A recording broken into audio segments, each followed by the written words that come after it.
You know the outfit, the one you reach for when you want to look appropriate. The soft beige cardigan, the grayish trousers, the safe little neutral top that a shop assistant once promised was flattering on a woman your age. You stand in front of the mirror, you smooth it down, and you think, this is fine, this is sensible. And then you leave the house and nobody looks at you at all. I did that for years. I want you to hear me say this plainly, because it took me far too long to figure out. The rule I was handed, dress your age, stick to safe neutrals, don't draw attention, is the single fastest way to add 10 years to your face. Not your body, your face. I believed that rule completely. I filled an entire closet obeying it, and it was quietly erasing me. Here is what I want to give you today. There is a color secret that old Hollywood costume designers used to take years off an actress on camera, and it was never meant for women like us to know.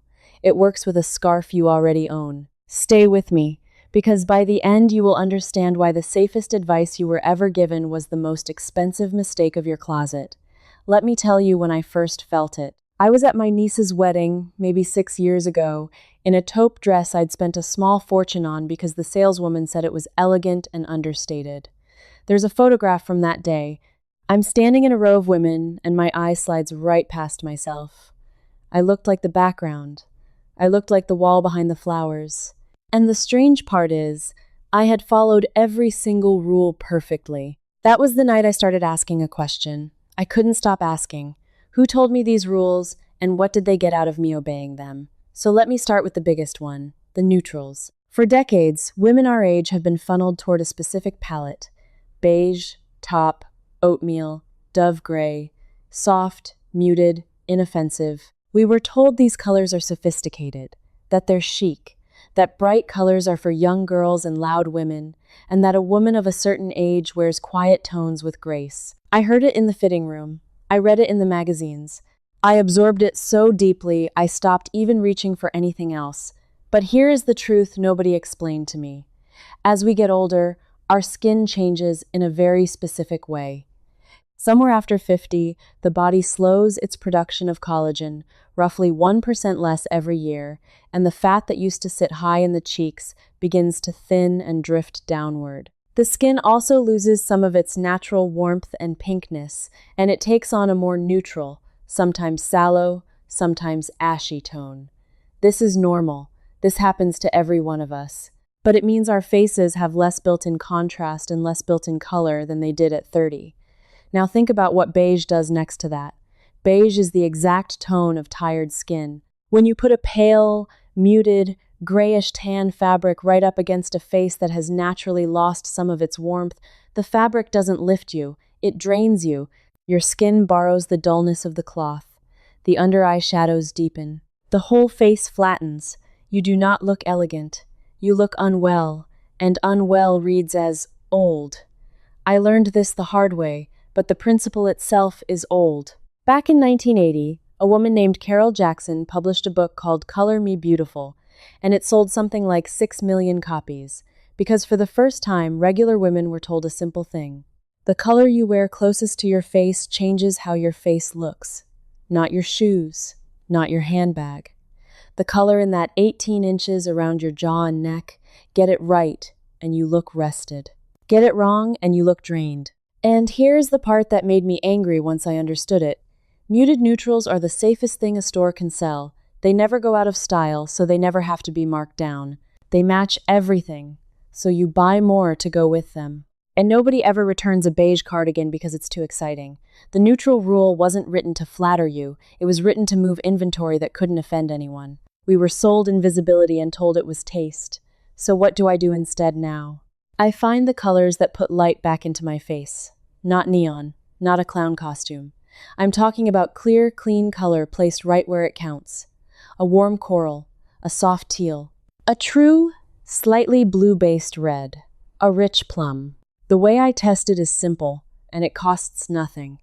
I stand at a window in daylight, no lamp, no bathroom bulb, and I hold a piece of clothing up under my chin. If my face jumps forward and the shadows soften, that color is mine. If the fabric jumps forward and my face recedes, that color belongs to someone else. You can do this tonight with everything you own. And the moment you start seeing color this way, you'll notice something that leads straight into the next lie I was told. Because it isn't only the color of our clothes that got flattened as we aged, it's the shape. For years I was told to cover up, loose everything. Hide the arms, hide the waist, hide the knees, drape it all in something forgiving. A forgiving fit, they called it. And it sounds kind, doesn't it? It sounds like the clothes are doing you a favor. So I bought the tunics. I bought the flowing tops that fell straight from the shoulders like a tent. I bought clothes 2 sizes too big, because bigger felt safer and safer felt younger. It was the exact opposite. Nothing ages a woman faster than fabric with no shape. Here is why, and once you see it, you can't unsee it.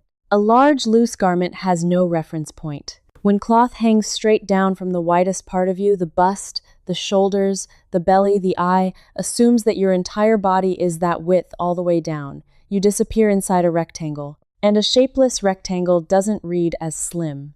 It reads as someone hiding. And hiding reads as older and heavier than you actually are. I was wearing clothes to look smaller, and they were making me look like a piece of furniture with a head on top. The correction has nothing to do with tight clothes. I need you to hear that, because the fear underneath the cover-up rule is real. Nobody our age wants to squeeze into something clinging and uncomfortable. That's not the answer.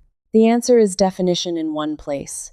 You let the garment skim the body, but you mark the narrowest point. For most of us, that's the smallest part of the waist, which sits higher than you think, usually just above the belly button, right at the bottom of the ribs.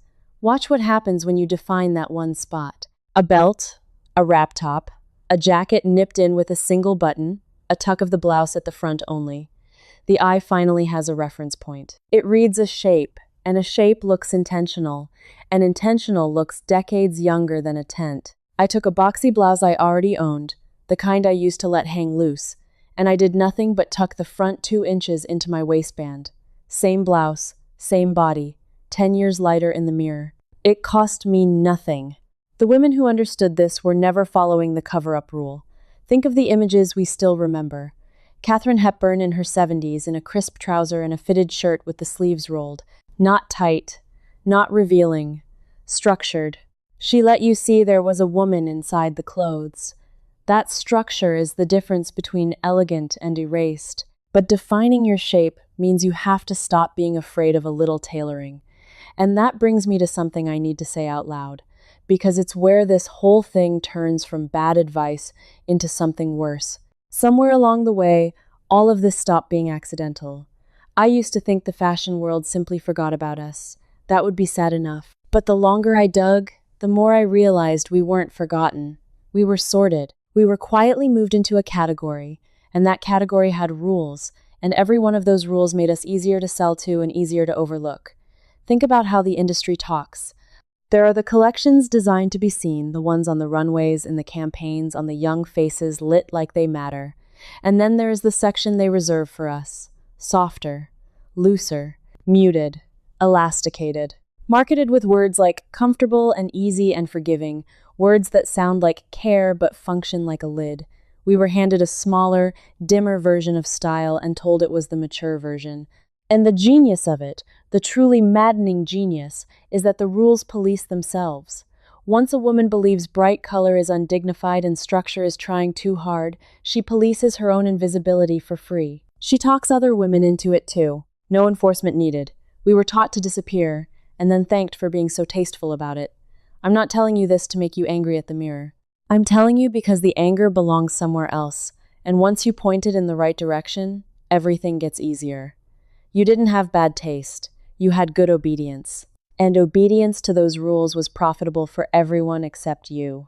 Now, I know exactly what some of you are thinking right about now, because I thought it too. You're thinking this is all very nice, but she's probably talking about buying a whole new wardrobe. New colors, tailored jackets, the works. You're doing the math in your head, and it isn't adding up, and you're about to decide this video is for women with more money than you have. Please don't go. This next part is the most important thing I'll say, and it costs nothing but 10 minutes and a willingness to look at what you already own with new eyes. Everything I've told you today, you can apply this week with the clothes already hanging in your closet. Let me prove it. Start with that daylight test I mentioned. Take 15 minutes on a bright morning and hold each top up under your chin at the window. You'll be shocked. You'll find 2 or 3 pieces that make your face glow, and you probably bought them by accident and rarely wear them because they felt too bold. Those are now your face colors.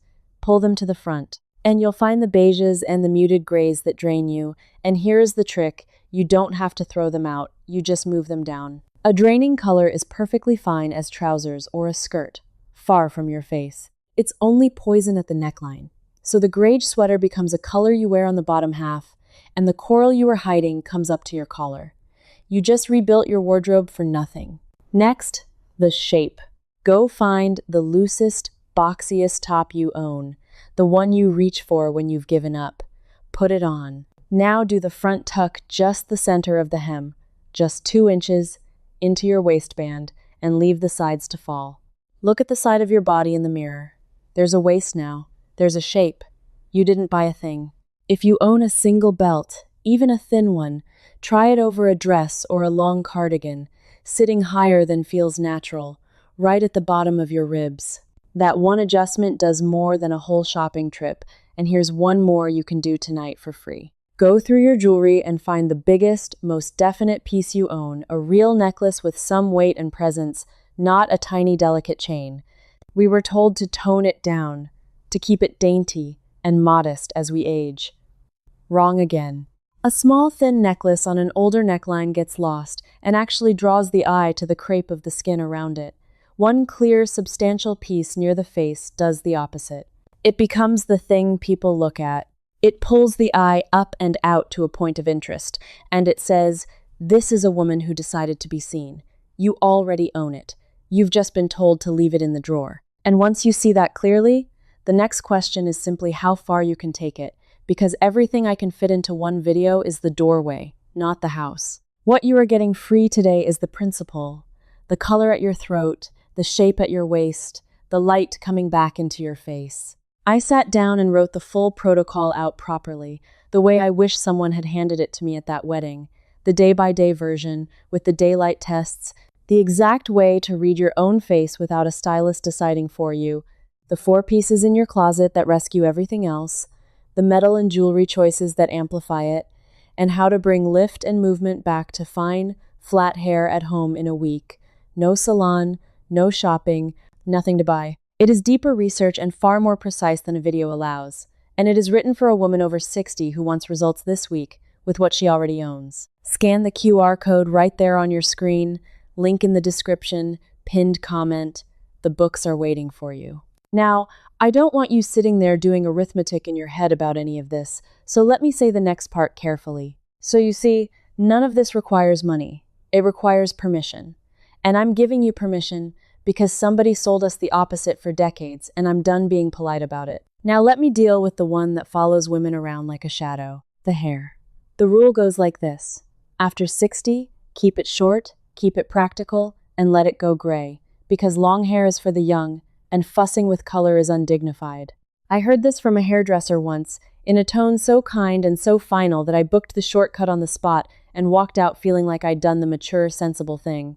Within a year, I understood I'd handed away one of the most powerful tools I had. Let me be very clear, because this is delicate. Short hair can be absolutely stunning. Silver hair can be breathtaking. This is not about long versus short or gray versus colored. It's about the reason we were pushed toward one narrow answer and told it was the only respectable one. Here's the science they don't put in the magazine. As hair grays, it doesn't just change color. The texture changes. The hair follicle produces less oil as we age, and gray strands are often more wiry, more porous, and they reflect light differently than pigmented hair. That's why gray hair can look dull or dry or frizzy if it's treated like your old hair. It isn't worse. It's different, and it needs different handling. But nobody explains that.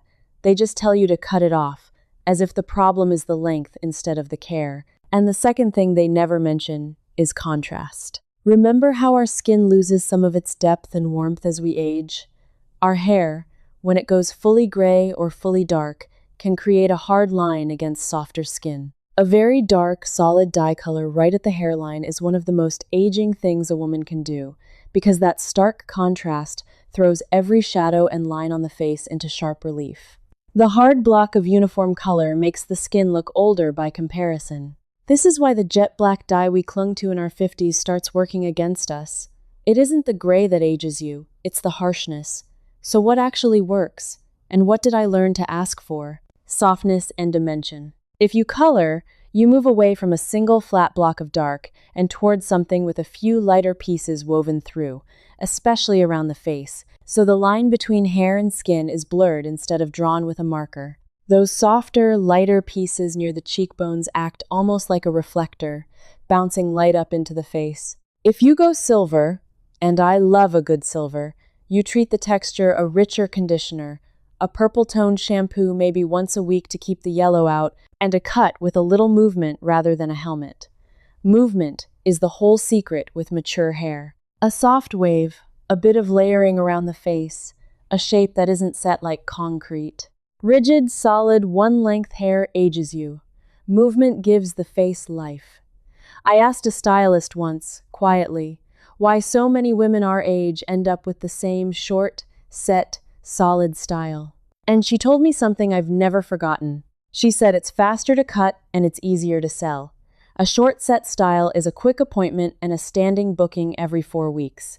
Nobody's getting rich teaching a 68-year-old how to bring movement into her own silver waves at home. The convenient answer, once again, wasn't convenient for us.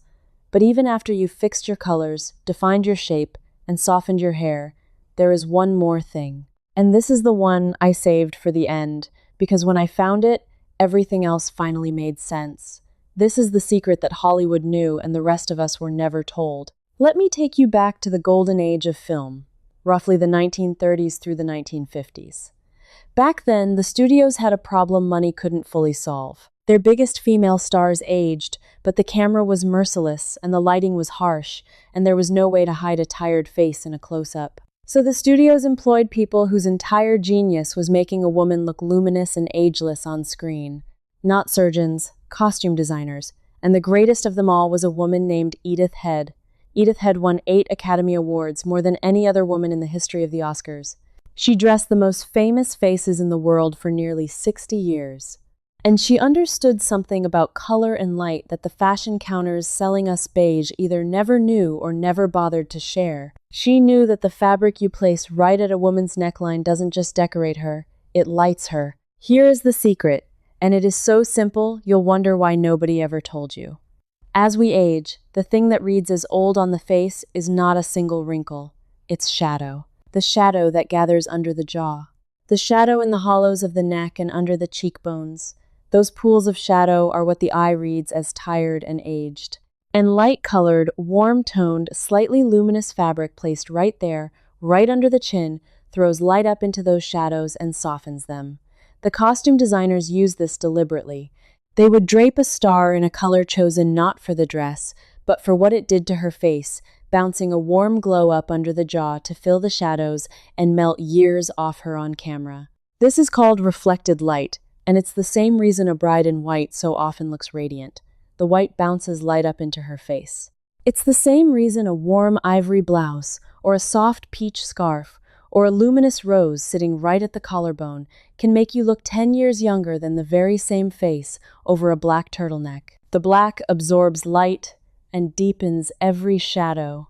The warm, light, slightly reflective tone fills them in. And now put it together with everything else I've told you, because this is where it all becomes one thing. The color that flatters you placed in that 18 inches around your face. Light and warmth right at the neckline where the aging shadows gather. A shape that shows there's a woman inside. Hair with movement that reflects light around the cheekbones instead of drawing a hard line. It's all the same principle. Put light back where age took it away. That's the whole secret. That's what they took from us when they walked us over to the beige and told us it was elegant.